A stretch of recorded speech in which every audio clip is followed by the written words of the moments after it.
Wala lang asang. Pero buhay na buhay pa. Oh. Oh. Five fingers. Yan, papakita ko sa inyo kung paano natin ito gagamitin sa ating paksiw. Ganyan na magtimpla, gamit yan. Ulit.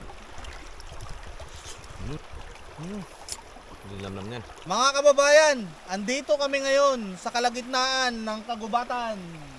Ito ang aming huling mga dalag.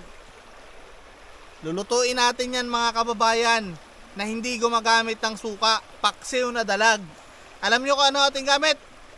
Ito, ang ating five fingers.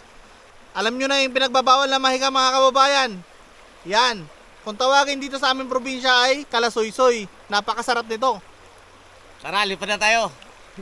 Ito yung gagamitin natin na pangpaksiw mga kababayan dahil wala tayong suka. Ito ang tawag sa amin ay kalasoy-soy. Akala nyo damo lang pero napakalaki ng pakinabang nito.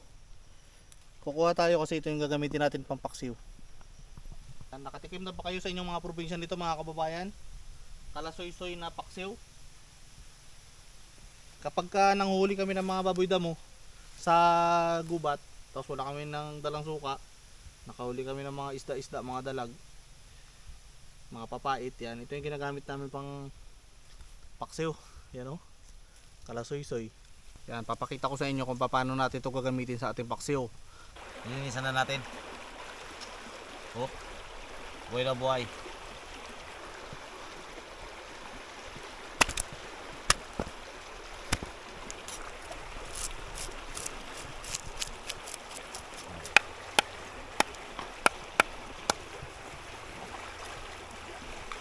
Yan.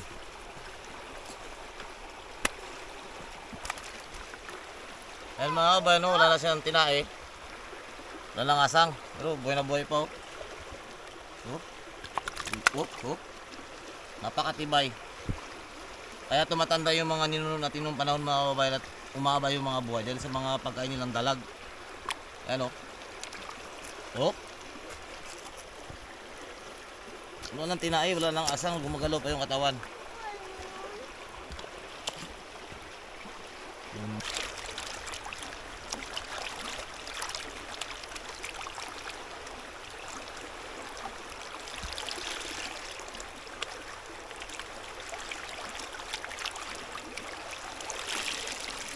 Rekaduhan na natin yung ating dalag.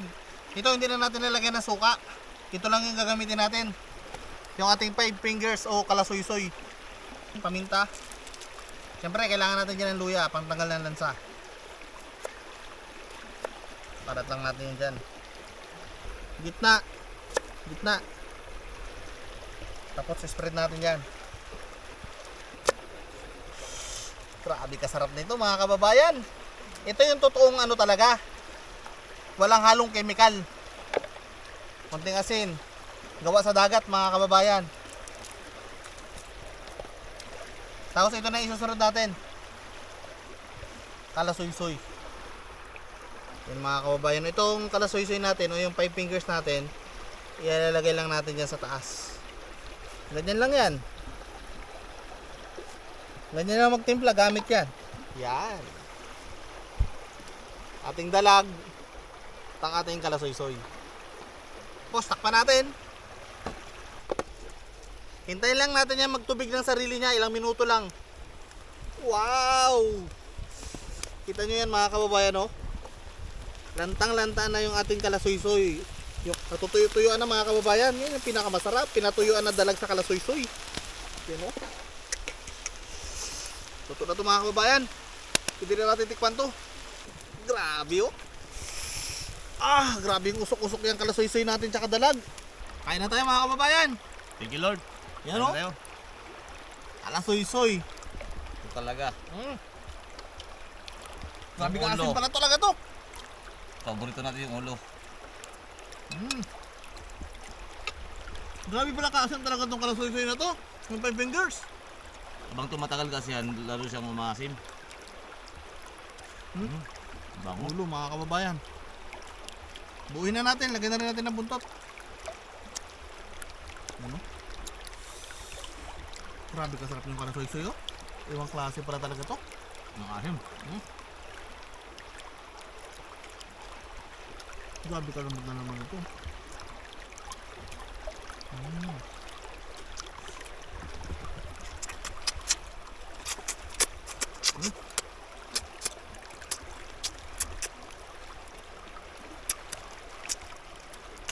Sabi ka lasa no? Kapit na Masarap. kapit yung kalasusoy no?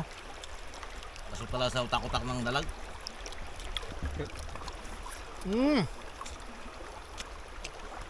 Yung kagandahan lang dito mga kababayan, pag pinatuyuan mo yung pakto, kain pati buto.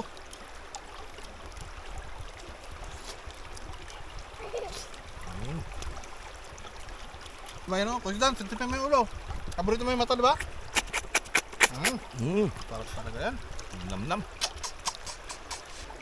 Ang tinis pa. Ito yung laman, no? Ulit. Mga kababayan no? Tuyong tuyo talaga oh. Oh, Talaga, oh. grabe oh. Ano, pantat. Hindi nam-nam yan. Pantat yan. Grabe oh. Ito yung talagang malasa, pantat din. Apo oh.